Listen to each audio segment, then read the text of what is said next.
Again, we have gathered here today to fulfill part of the mandate of the Ministry of Information, for that matter, our governance structure generally. We've met here today for the Ministry of Local Government and Rural Development to take its turn on what is called the Meet the Press series, where they update through you, the Ghanaian people, on what it is that they have been doing in the Ministry of Local Government to advance the cause of the Ghanaian people in relation to local government.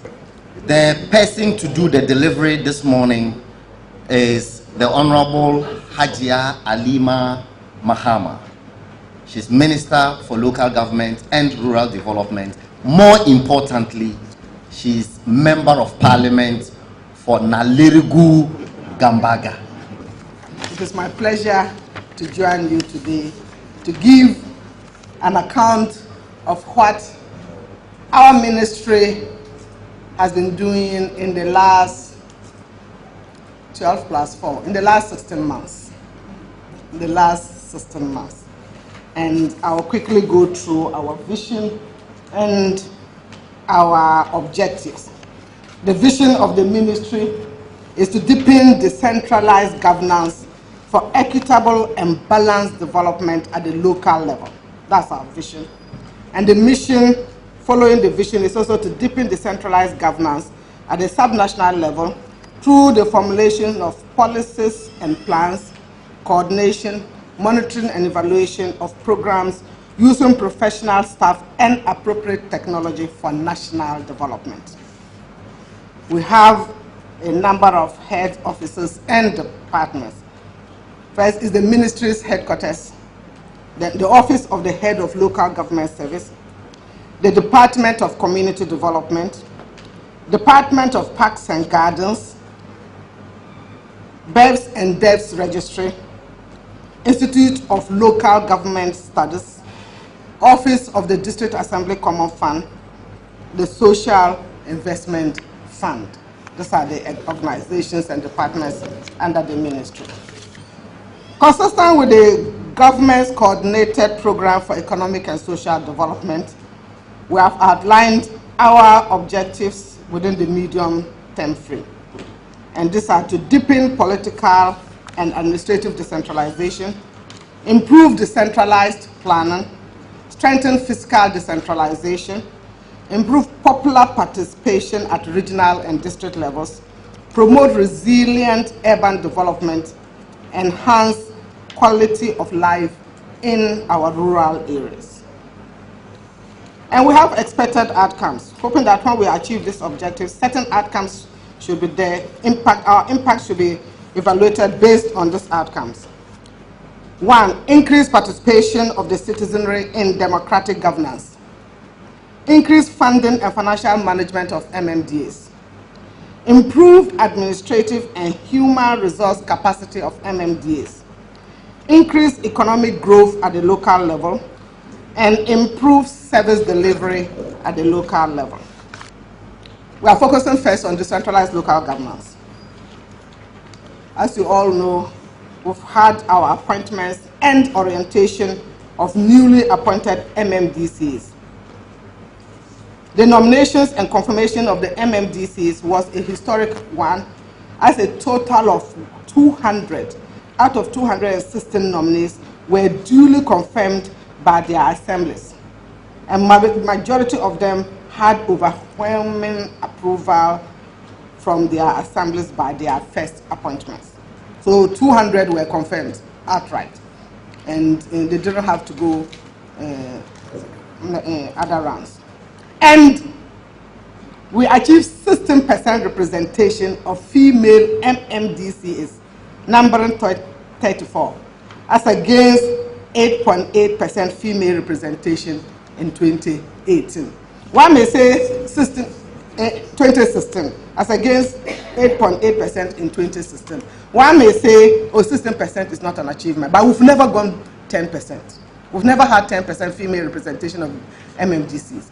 So if we are to get 16% in 2016, I think this was an achievement, and I'm proud of that achievement. Contracts have been awarded for the construction of 20 district assembly administration blocks for assemblies that were created in 207. 32 were created, and some of them they don't have offices. So we said, let's start with that. So we are awarding 20 contracts for them to get offices. To increase participation of the citizenry in democratic governance, government has created 38 new municipal and district assemblies. All of the new assemblies have been successfully inaugurated and are in operation. And the Office of the Head of Local Government Service have sent all the basic staff required to make them functional. An additional 29 districts have been elevated to municipal status. With this elevation, the affected assemblies now have expanded functions which include urban roads and transport management. Consistent with government's commitment to ensure election of MMDCs, the ministry has developed a comprehensive roadmap to guide legislative reviews and stakeholders' consultations towards the elections. The ministry has commenced sensitization and consultations with key stakeholders towards a referendum in 2019 for the election of MMDCs. We've had stakeholders' consultations in Eastern, Volta, Central, and Western regions. And the feedback showed massive support for partisan election of MMDCs. I last week had an encounter with the media, and I took it through the roadmap. So unless maybe question time, somebody wants more details on that, I think we have had enough dosage on elections of MMDCs with the media. Distinguished members of the media, the Office of the District Assembly's Common Fund has transferred a total of 663,183,029 cedis, 70 pesos to all MMDAs. And this disbursement covers all the 4 quarters of 2017. So the District Assembly Common Fund is up to date on its transfers of District Assembly Common Fund. As you all know, the process is to always have 1 quarter behind, because taxes have to be collected before that quarter is paid. But for the 4 quarters of 2017, we've done all that. In terms of funds going to the district, a total of 48,715,708 cedis and 86 pesos has also been transferred to 46 participating metropolitan and municipal assemblies under the Urban Development Grant.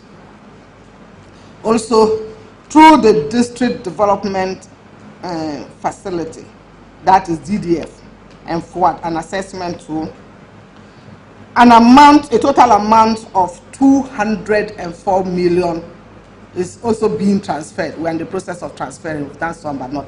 But an amount of 204 million has been mobilized and to be transferred to our MMDs. This is from the FOAD assessment of 2013 and from the FOAD assessment of 2014. 2013 and 2014, government was not able to mobilize funds from our donor partners to transfer to the MMDAs, that's Metropolitan District Assemblies, because government then was not able to provide its counterpart funding of $20 million. This time, the Minister of Finance graciously provided the counterpart funding of $20 million. That's over 80 million Ghana cedis. And that has enabled us to elaborate funding for our donor partners and to transfer to the districts accordingly. So money is indeed going to the districts. We have completed the formulation of a sector-wide approach to decentralization, and we've done that in collaboration with ministries, departments, and agencies, and our development partners. A performance-based grant system applying the new district performance assessment tool, in short, DPAT. We'll no more be saying FOAD, now we'll be saying DPAT, has been introduced.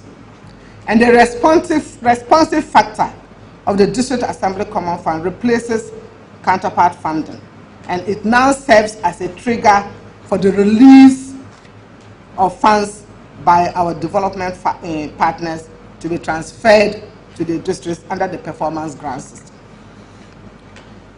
The ministry, in collaboration with the Department for International Development, DFID UK, has been implementing a business enabling environment project, for short BEEP. Through the implementation of the project, the ministry has streamlined the process of obtaining building permits and reduced the processes from 15 to 11. So if you now want a building permit, you have to go through 11 steps rather than 15. Still working on that. We may even be able to cut it further. It now takes 30 days instead of 90 days to issue building permits in Accra Metropolitan Assembly and Tema Metropolitan Assembly. Tema Metropolitan takes 40 days instead of 90 days. We've started with these two metros to work it out and replicate it in other districts. A monitoring and evaluation template and checklist has been developed for the quarterly assessment of the implementations of these reforms by AMA and TMA. And currently, the process for automation of the construction permit system has commenced in this metropolitan assemblies. Social accountability is one of the key activities because our mandate includes ensuring participation of the citizenry. And ensuring that means we have to put in place mechanisms to mobilize their views, and also they also give us feedback on the things that we are doing. And we have the program called Social Public Expenditure and Financial Accountability. And we've done a number of interactions with the assemblies. We have been able to reach about 2,000 people, and we've had males, female, and male participation. And directly, and we've also reached 622,608 citizens under this program through radio broadcasting and other forums. In deepening local governance and enhancing decentralization, the Office of the Head of Local Government Service implemented the following activities. They have established statistics and IT units in all the MMDAs to ensure that they are more enhanced in their collection of data and analysis of data. They've also built the capacities of 629 staff of the local government service in the areas of human resource management, client service management, and environmental sanitation. The Office of the Head of Local Government Service has signed performance contracts between regional ministers and regional coordinating directors, and between district chief executive and district coordinating directors. They have developed these programs, they are monitoring it, and they have witnessed the signing of these contracts. And this will be the basis of monitoring of the activities that they have said they will be doing. And they've also instituted an award scheme for innovative local government institutions to improve service delivery. Distinguished media personnel, the Institute of Local Government Studies has also achieved the following. They held their third congregation with 114 graduates being conferred with postgraduate degrees. They've conducted a nationwide sensitization program on the Local Governance Act 936, for over 900 functionaries of MMDAs and RCCs. RCCs, Regional Coordinating Councils. You all recall that the Local Governance Act was passed in December 2016. So it was important that they took people, the functionaries through them to get them to understand the new legislation that they were operating under. They've also organized training programs to build capacities at the sub-district level, MMDAs, MMDAs, namely the urban, zonal, and town councils. As I indicated, this was one of our manifesto pledges, so we are working on them, building their capacity. The Ministry of Local Government has signed preliminary contract with Inspire Group of China for a $39 million facility for the computerization of teaching and learning programs of ILGS to ensure distance learning, but to also equip the other institutions of ILGS. Now let's look at urban development. The ministry's role includes urban development and rural development. Under urban development, the ministry is steadfast in the implementation of the Ghana Urban Development Policy. The ministry, in collaboration with the Land Use and Spatial Planning Authority and the Ministry of Environment, Science, Innovation and Technology, as well as the Ghana Post, has sensitized all the then existing 216 MMDAs and stakeholders on the implementation of the National Digital Property Addressing System, street naming, and the Ghana Post. While we are doing the addressing system, it's important to connect it to street naming and to actually ensure that the work that the Ghana Post has done with their GPS is implemented. The ministry also collaborated with the Office of the Vice President and other MMDAs to implement the National Digital Addressing System. This has so far increased some spatial data for georeferencing and signage installation by MMDAs. For improved urban transportation, the Ayalolo service. Some will be wondering, why is Ayalolo service doing with Ministry of Local Government? The metropolitan assemblies have responsibility for urban transportation.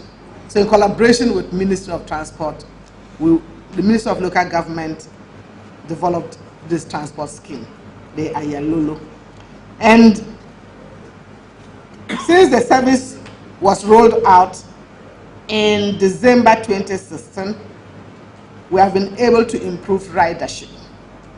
In December 2016, ridership was 2,000 passengers on the Accra-Amasaman corridor. Now, and specifically as at March, the ridership has increased from 2,000 to 10,000 passengers on the same corridor, Amasama and Accra.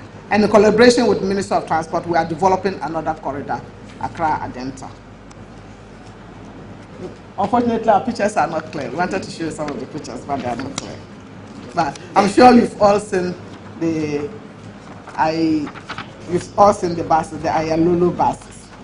Through the implementation of the Urban Development Grant, some key projects were completed, including a Millennium School project at Atraco, a 2-story High Court office at Dunkwa Onofe, and 2 library complex in Kumasi.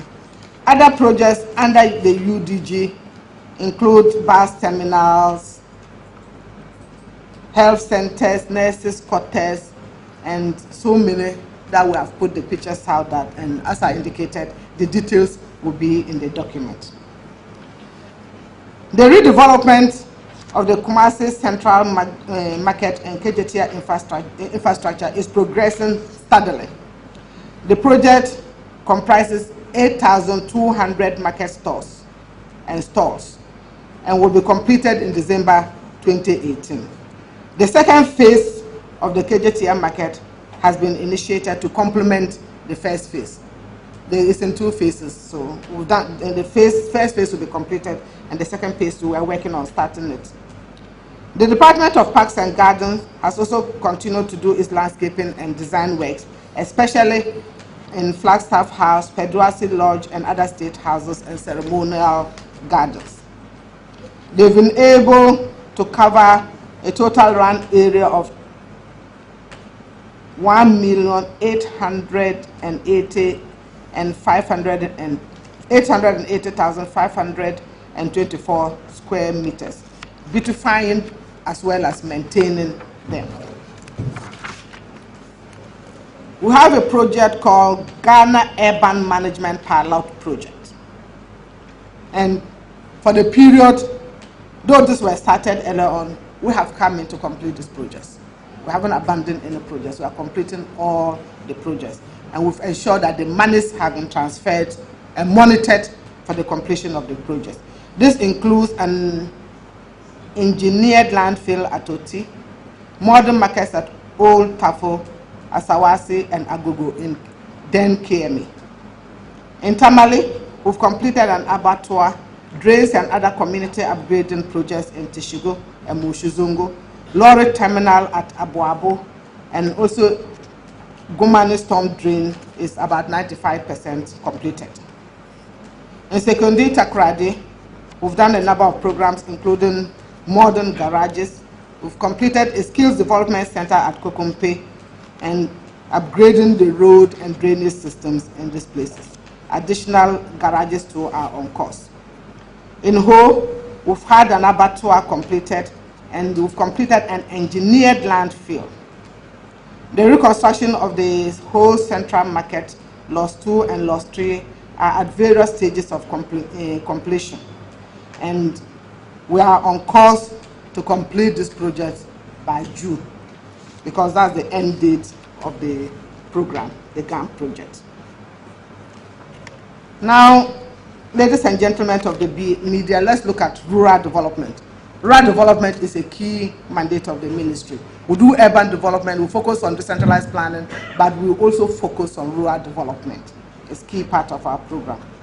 A draft rural development policy and action plan has been formulated.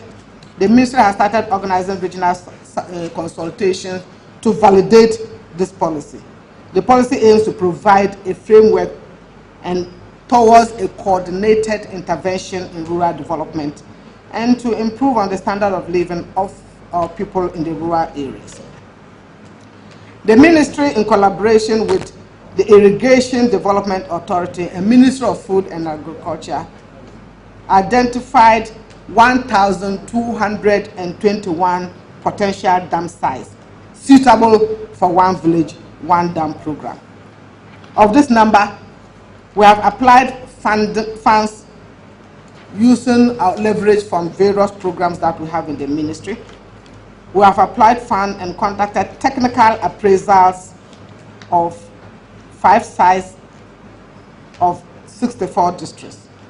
And we've been able to complete 196 designs for that equal number, 196 dams. And they have been confirmed as suitable for development. This is to prepare the communities and the districts for takeoff of the One Village, One Dam. Under the Ghana Social Opportunities Project, GSOP, the ministry implemented the labor-intensive public works program, both in 2017 and 2018. And we were able to achieve the following. The ministry completed the construction of 294 sub-projects, including 140 plantation of woodlots and fruit trees, 1,553.1 hectares, and comprising 1,553.1 hectares. And we've done about some 103 number feeder rows, about 332.9 kilometers. We've also completed 51 small F dams as part of this program. This has created seasonal employment for about 32,695 persons. And we have transferred a total of 17,071,000 cedis, Ghana cedis, as wages to persons, mainly women, of poor households. When we say labor-intensive public works, most of the work is done. We recruit people in the local communities, poor people from poor households, using indicators provided by Statistical Service under our Living Standard Survey to identify poor households and provide them employment to work either in the fields, in planting the trees, or keeping them clean, or in the construction of the dams.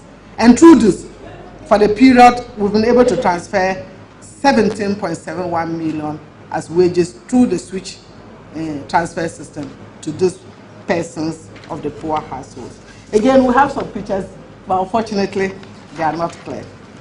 To promote agri-business and to facilitate an interface between the private sector and public sector at the district level, we have initiated an organization and a framework called District Center of Agriculture, Commerce and Technology, DCAT. It has been developed and has been launched. And the whole essence is to ensure that districts have a mechanism to respond to all the interventions that are happening under our 1D, 1F, One District, One Factory, our planting for food and jobs, all the initiatives that are going down to the district level, to have a point that the interactions can occur. So we've established DCAT and we've trained, sensitized all the 216 communities, and we are monitoring the functioning of DCAT. DCAT will promote private investment, hopefully into the agricultural sector, through sustainable value chains to produce the best quality of output to meet export standards. Staff of MMDAs from Eastern Greater Accra regions have been trained to mainstream local economic development programs into their medium-term development plans.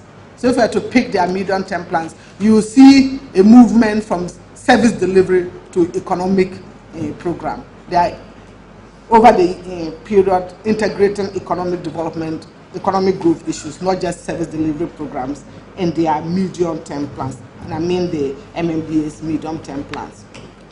As part of its efforts towards supporting the government's planting for food and jobs, the ministry, in collaboration with Ministry of Food and Agriculture, initiated the Planting for Exports and Rural Development. This program has established cashew seedling nurseries in 37 district assemblies across the country, and is expected to yield over 2.2 million grafted cashew seedlings for the 2018 planting season. As local government, it's our business to collaborate with all the various sector ministries to implement the programs, and we position ourselves to support them in doing that. The ministry has also trained 72 agric extension agents in the respective districts to supervise work at the nurseries. It is expected that seedlings from the nurseries will be distributed to over 20,000 local farmers, leading to the cultivation of over 20,500 hectares of cashew plantations in 2018. As I indicated earlier, the Social Investment Fund is a program under the Ministry of Local Government and Rural Development. They source funding to implement sub-projects at the district level. The SIF has a total of 245 socioeconomic sub-projects being implemented in 132 communities in all the 10 regions of Ghana. For 2017-2018, we're able to complete 75 projects, sub-projects. 90% are between 51 to 99% completion rate. And some are the remaining average of 70 to 70% completion. The sub-projects include classroom blocks for basic schools, teachers' quarters, clinics, maternity centers, nurses' quarters, mechanized boreholes, culverts and drains, and markets. We have a project called the Local Climate and Adaptive Living Facility project. We've all been talking about climate change, and it's important that the district develop their capacities to incorporate climate change activities in their planning and in the implementation of their activities. And this program, Local, is helping us do that with our MMDAs. The Ministry, in collaboration with the Ministry of Environment, Science and Technology and Innovation and the Ministry of Finance, is implementing the Local Climate Adaptive Living Facility project, and is financed under the United Nations Capital Development Fund. It seeks to integrate climate change adaptation into local government planning and budgeting systems, create awareness, and provide response to climate change at the local level. We are in 4 districts, but this is a program that will enable us to replicate our activities in various districts. And it includes tree planting, it includes sensitization on issues of early warning system and forest degradation. We're following on doing some food bridges, and as well as dredging some small rivers for irrigation purposes in these 4 districts that we work in. The Department of Community Development is our key anchor at the rural level to support mobilization of communities for self-help programs, but to also support implementation of programs that are interventions that are in their communities. The department aims to promote the socioeconomic well-being of people in the rural areas as well as the urban poor, and to support self-help initiatives. For the period, about 218 community educators, comprising 98 males and 120 females, have been trained in various skills under technical and vocational education training. This has occurred in the Rural Development College at Kwaso in the Ashanti region. They've also trained 960 social workers in community engagement and 50 pilot MMDAs to support social and behavioral change in their communities and the district at large. Now let's talk about revenue mobilization. We've been working to ensure that the revenue mobilization capacity of our district assemblies is enhanced. One key and very critical activity that we did in 2017 was developing guidelines for fee fixing for MMDAs, because the guidelines that they were using were old, about 9 years, 10 years. So it was important that we will develop some guidelines for them to improve on their rating, and we did that, sensitize them in the implementation of these guidelines. And they use these guidelines, first of all, they passed resolutions on them and use them for their 2018 budgeting, planning and budgeting cycle. The ministry also, in collaboration with the Minister of Finance and the Ghana Revenue Authority, with support from GIZ program called Sector for Decentralization Reforms, is implementing an accelerated internally generated fund program in 38 MMDAs. And these MMDAs have high potential for mobilizing property rates and business operating permits. So we are monitoring this to ensure that they improve on their revenue generation capacity. The program is intended to support the 13 MMDAs to increase their current IGF contribution to total revenue from 20% to 50% in order to improve their service delivery capacity at their district level. They are now at 21%, but we are hoping that over the next 2 years, 3 years, we'll be able to get them to improve to 50%. The ministry, also in collaboration with the Lands Valuation Division, has initiated actions to value and revalue all properties in the 254 MMDAs. We have started with 60 MMDAs, but the goal is to cover all 254. We all know that property rates collection is low, and we have to do something about that. And the Lands Valuation Division is very critical in this exercise. So we are working with them to support the district to value their properties. The ministry, through DPAT, is also assessing MMDAs on the implementation of their revenue implementation action plans. All these programs have contributed to a modest growth of their IGF from 21% in 2016 to 23.3% in 2017. But we are not resting on our OS. We are continuing to work with them to support revenue generation and not be solely reliant on the District Assembly Common Fund. Job creation. The Office of the Head of Local Government Service got clearance and recruited 1,049 critical staff to fill vacancies in engineering, procurement, and human resource management units of our MMDAs. Indeed, they are seeking clearance again to recruit staff for the 38 new MMDAs that were inaugurated in March this year. On implementing the Ghana Social Opportunities Program sub-projects, I already indicated under the LIP, we were able to create 32,091 temporary jobs, and they were paid a total amount of 17 million. This figure was as at last year, but if we include the 4 months of this year, it's 17.7 million, not 14.8. 14.8 was as at the end of December 2017.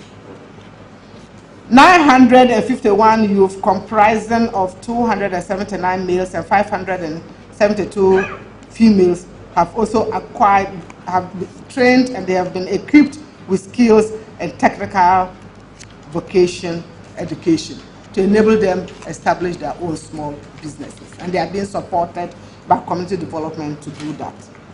BEVS and DEVS registry.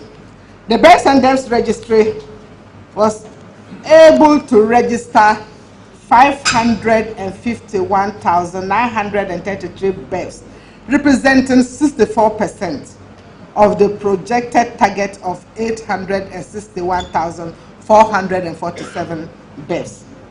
And under the DEV sections, they were able to register 48,648 DEVs, representing only 16.6% of the 293,106 projected DEVs that were supposed to look at. This is quite morbid, isn't it? But we still have to register the DEVs that occur in our society. They've not been able to up it, but we are working on that as well.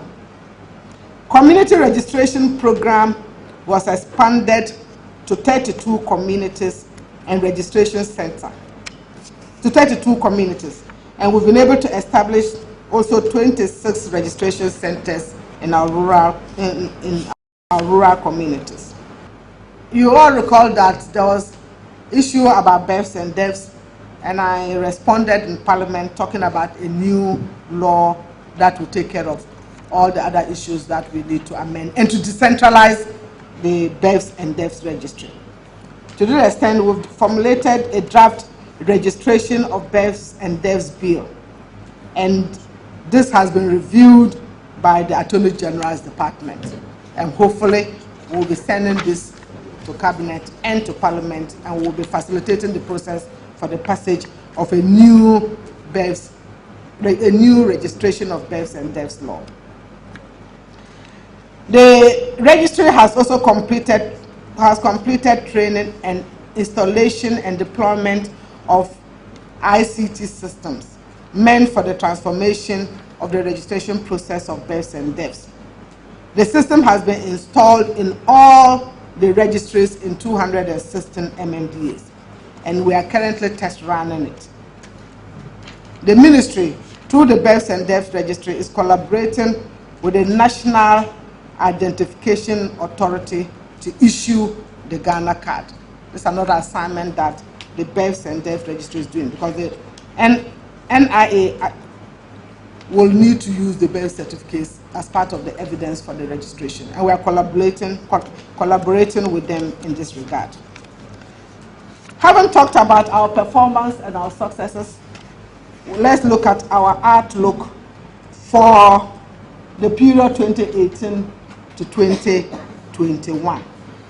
And the documents that inform this outlook is the Coordinated Program of Economic and Social Development Policies, which was recently launched by His Excellency the President for 2017-2024.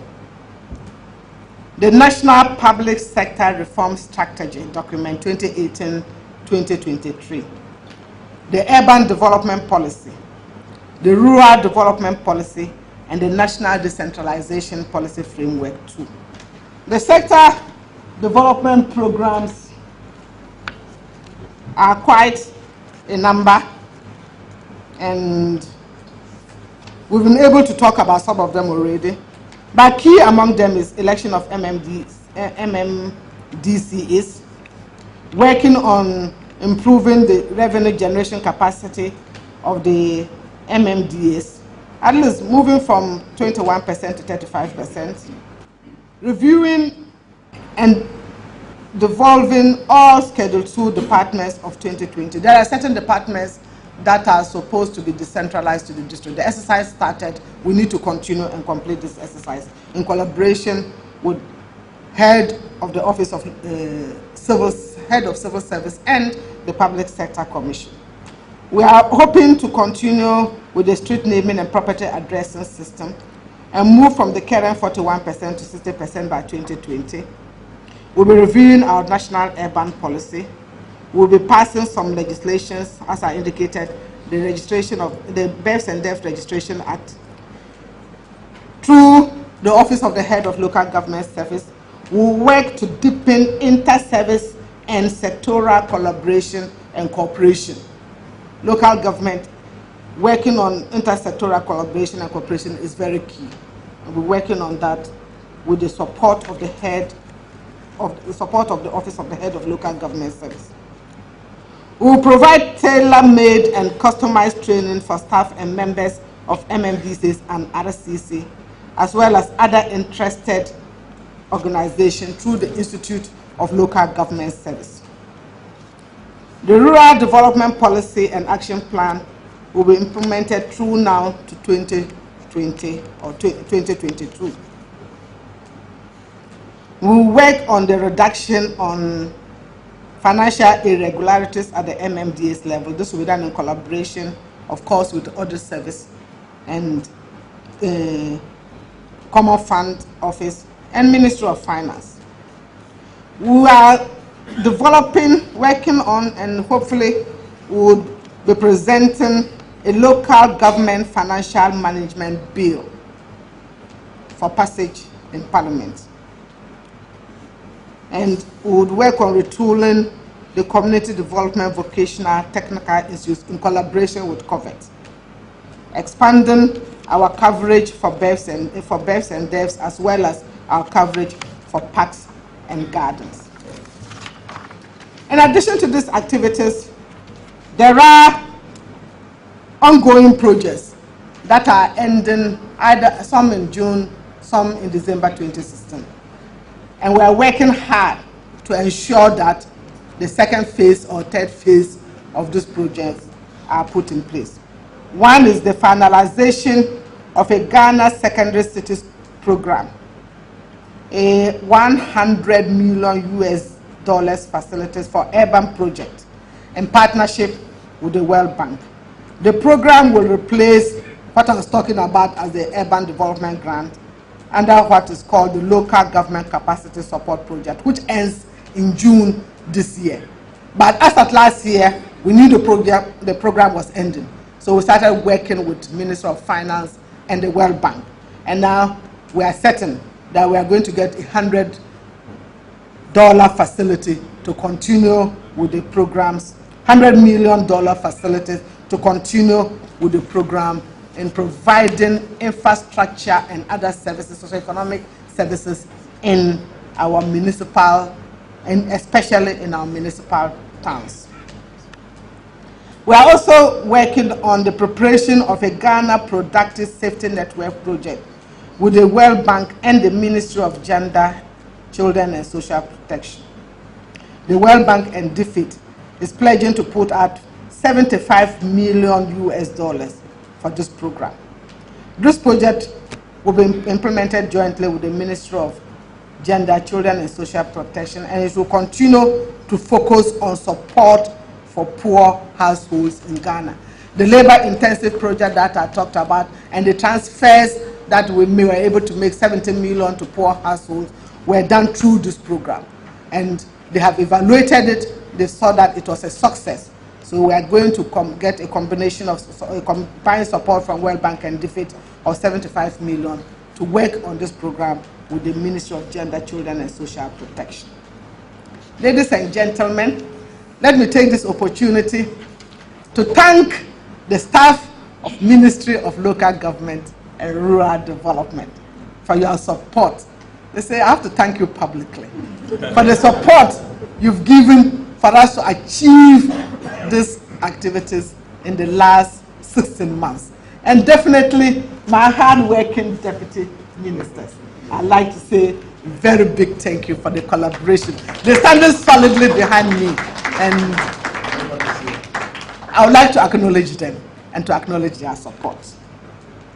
The ministry is poised to pursue and monitor relevant policies towards deepening decentralization, good governance, and balanced development in Ghana. Distinguished members of the media, invited guests, I thank you for your attention and I welcome your suggestions and comments. Thank you.